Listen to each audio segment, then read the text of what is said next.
سبيلا وإن يروا سبيل الغي يتخذوه سبيلا ذلك بأنهم كذبوا بآياتنا وكانوا عنها غافلين والذين كذبوا بآياتنا ولقاء الآخرة حبطت أعمالهم هل يجزون إلا ما كانوا يعملون واتخذ قوم موسى من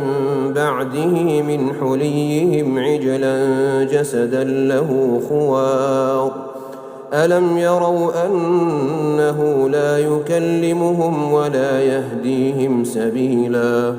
اتخذوه وكانوا ظالمين ولما سقط في أيديهم ورأوا أنهم قد ضلوا قالوا